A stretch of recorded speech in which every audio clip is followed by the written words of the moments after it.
Well, President Biden making the same tone-deaf mistakes after Hurricane Idalia as he did just weeks ago over the Maui wildfires. The monster storm carving a path of destruction across Florida, Georgia, and the Carolinas.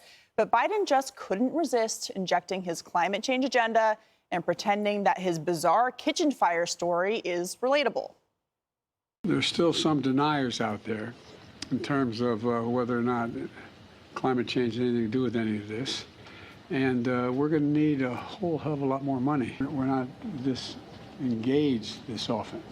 But this last couple of years with climate change and really kicking in, you guys are going 24 hours a day. Lightning struck my house. We had to be out of that house for about 7 months while it was repaired because so much damage was done to the house and half the house almost collapsed.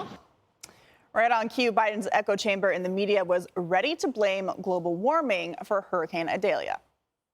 And yes, these storms would be here no matter what. They're part of nature. But with human-caused and amplified climate change, we have upped the ante and given them extra fuel. Climate change doesn't necessarily mean more hurricanes. It means the ones that we do get are bigger or wetter or have stronger winds. Florida's Republican leaders are actually trying to make it worse actively.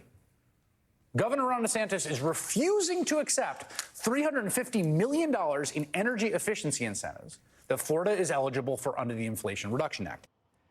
Biden is pledging that the federal government will do all it can to help and will be visiting Florida on Saturday morning. But where was that urgency for Hawaii when he was sitting on the beach in Delaware?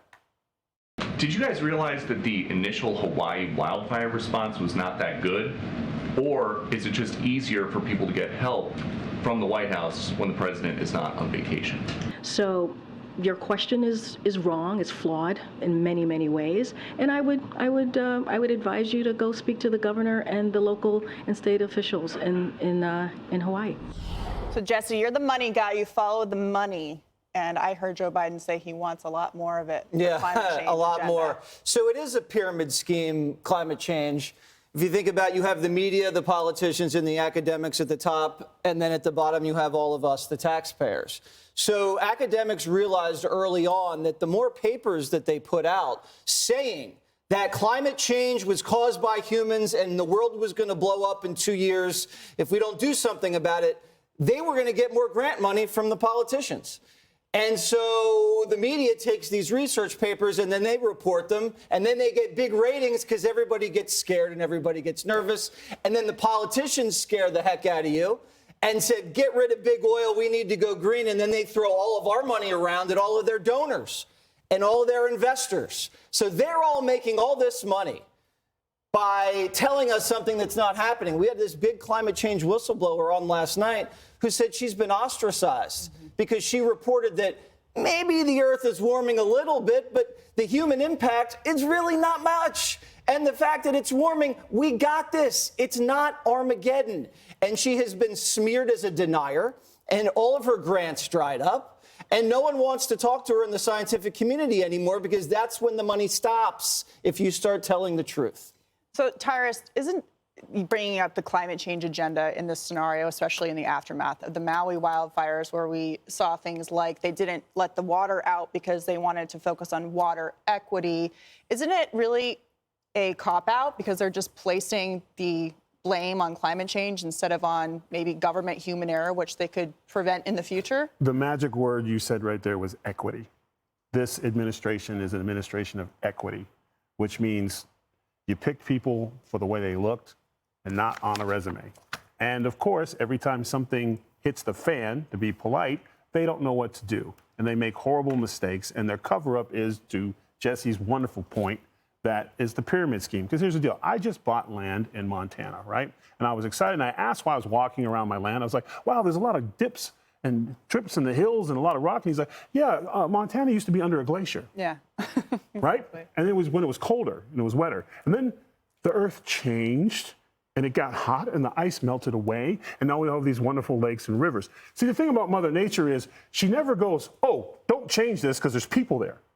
That's our ignorant arrogance. And they can't do anything about climate change. If you start digging in Arizona, you're going to find seashells eventually because at one time it was under the ocean. Earth is moving and changing, and it gives zero blanks about what people are doing or saying. If you build a dam and build a city, eventually Mother Nature, something's going to happen, that dam's going to break because Mother Nature doesn't have time for this. But they know they can't do anything about it, but why not make money, take away the old money, and help the transition of wealth in this country by saying, you know, because according to them, there's no more polar bears left, but their numbers are up exponentially. So, you know, but then again, all this is irrelevant because according to AOC, we've got 1 year, 6 months, and like 12 days left. So it really doesn't Arizona matter. was actually under an ocean something. 8 different times. But our So president is there you go. incompetent and it's embarrassing. Judge, I find it so interesting to watch the preparation by Governor Ron DeSantis and the need to have linemen available with trucks with diesel fuel and generators with natural gas to prepare for a hurricane, which is completely the opposite of what the climate agenda calls for. Right, it's the opposite of what we saw in Maui. I mean, you know, they were not releasing the water. In fact, they didn't have a plan to shut down the power lines when there was brush on the ground. But what's so fascinating about this is one of the first hurricanes reported was, I think it was in the 1400s. Now, I would venture a guess that had nothing to do with fossil fuels. Okay, but they're certainly convinced that we've got something to do with all of this. And then the other issue is, you know, wildfire season. Oh, it's terrible. It's because it's man-made, the wildfire. It's because of climate change. But I mean to say it's man-made. It's really about arson. It's about poor forest management. Right. It's about making sure or not making sure that the brush that's on the ground, it ends up meeting a power line. I mean, all of this stuff can be handled if we at least recognize, as Ron DeSantis is recognizing, that you can prepare for it, you can plan ahead, and you can be ahead of the game.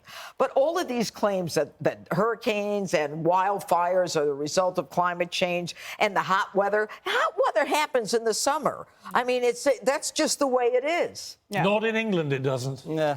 Well, it never has. Very, very cloudy. We're still in the ice age in our summers. So, Piers, you know, there is a big difference between pollution and not wanting pollution and stopping pollution and the climate change agenda.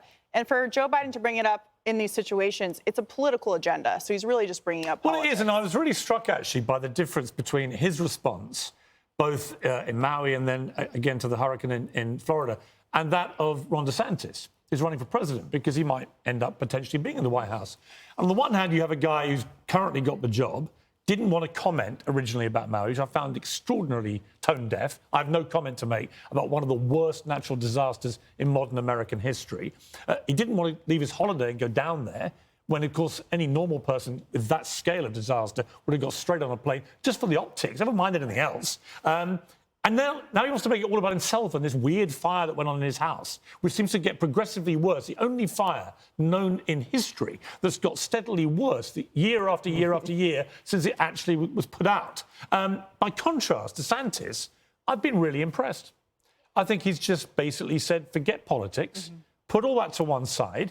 He got up at 4 o'clock in the morning and he kept pounding that beat. He was on television all day. Now, part of it might be self-interest. It's obviously good optics for him running for president. But also, it's why he's so popular as a governor and why he's been so successful. He gets stuff done. And he didn't play politics. He welcomed the president calling him. He talked about that. But nowhere did I hear him blame anything. And what's happened down in Florida is really interesting. 3 people dead so far. Way, way fewer people have died than they were anticipating. Maybe because the preparation that went on by Governor DeSantis and his team was exemplary. And there's a lesson for Joe Biden. Stop playing the politics. Right. Do your job. Right. There'll be plenty of time for the politics on the campaign trail.